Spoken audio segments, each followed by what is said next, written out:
চলুন বন্ধুরা, দুপুরের সেবাটা দিয়ে নিই গোপুসোনাকে। মা সকালবেলা পুজো করে দিয়ে গেছে।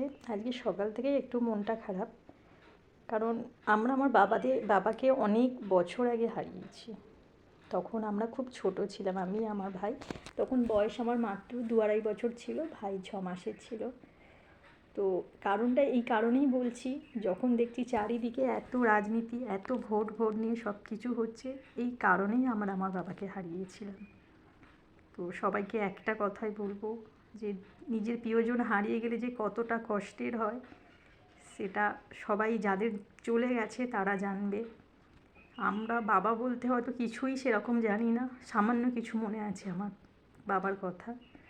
তো একটা কথাই সবাইকে বলবো, সব কিছু ঠিক আছে, কিন্তু আগে নিজের কথা ভাববেন আর পরিবারের কথা ভাববেন, তারপরে সব কিছু।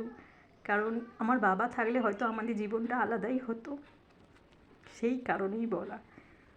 মাকেও প্রচুর কষ্ট করতে হচ্ছে, সেই জন্যই বললাম যে সবাই বুঝে সব কিছু করবেন।